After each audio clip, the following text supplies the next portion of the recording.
Well, my first time in Hawaii was in the 80s, and to be honest, I came just to see the ocean. It wasn't long after that, I noticed up in the Green Hills up there that they had horses and cattle, and it actually reminded me a lot of some of the ranches I'd been on as a kid. I heard legends of the Paniolo families that had lived there for generations, and I always wanted to see it up close. The history of the Paniolo starts in the 1700s when George Vancouver comes through and he gives King Kamehameha a few cows and a bull. So over the course of 20 years, there's thousands and thousands of cattle on the island. The Hawaiians went to go harvest and they realized that these 1,500-pound animals were a lot harder to catch and to kill than they thought. And so Kamehameha connects with the mainland and they ship over a group of Mexican vaqueros. And that's where the tradition of the Paniolo begins. So the vaqueros teach the Hawaiians how to build saddles, how to make good horses, how to swing a rope, braid rawhide, and how to handle their cattle. And within a couple generations, the Paniolo becomes handy as any cowboys on the mainland. They're old school when we were here. Not like the Wild Wild West, but you can say Western. You come work, you don't grumble, you work. You do. That's how I was brought up. That's the Hawaiian cowboy. Good morning. Our Paniolo lifestyle, this is what it's about, and this is the people that it's about. A lot of the boys you met yesterday are generational. Either their fathers or their grandfathers or their uncles worked for Park Ranch. When I was cowboy, my days growing up, when I was 19, we rode like 10, 12-year-olds. And as the years went by, people started making, 3-year-olds, 4-year-olds. I mean, they buck the shit out of you. Excuse my language, but they buck the shit out of you.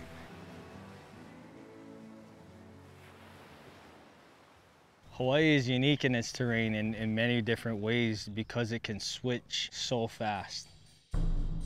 You can be up on the highest mountain in snow, and you can come down into these nice plains like Waimea, rolling hills, little rocks here and there. I think we got it made. You can go up and play in the snow up on the mountain, and then if you want to cool down, you just head to the beach. I mean, like most working guys, being able to hunt and fish to help stock your freezer is a big part of your life. The Paniolo on the Big Island, they're just lucky because they got incredible hunting, incredible fishing, and good weather all year long. We live off the land. The Paniolo family is always, dependent. We preserved, we took care, we went and take care just for the families, and that's it. These are just ways that help feed the family. It's the ways that was passed down my grandfather to my father to me. It's just a way of living, and when we feed our families good. At the end of the day, it's just about getting the job done, and everybody does it a little different, and these guys sure do. I mean, it's catching fish without fishing poles, it's hunting hogs without rifles, it's branding 400 calves in 4 hours without throwing one head loop. It was just humbling to see in person. Can I get any better? Luke, save the fat. I mean, Jim. That's right. That's right. You guys like all the fat around. That's the best part, the fat. Right. Keep you warm in the winter, huh? We go down the beach, we know how to fish. We salt, we dry, whatever. We could, put one cow down or one steer, and we could just, do whatever we can for sure with the families. I think living our lifestyle without being able to harvest from the land as well as the ocean would not have been able to live, not on a cowboy's pay.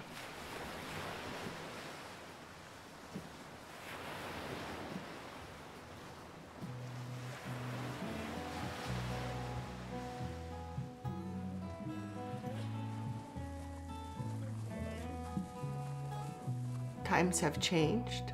We lose a lot of the land, the open space, because of development, different people, different mentality. People who may not understand our lifestyle or why we do what we do. Just different times, yeah, so we just have to adapt.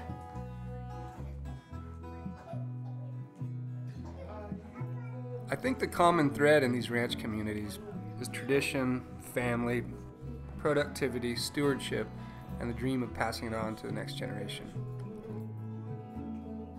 We've been generation paniolos from our great, grandpas, our great-greats, Their lifestyle just went into us. They were brought up on Park Ranch, my children. Yeah, they lived off the land. They're proud, Us Hawaiians, we paniolo, proud.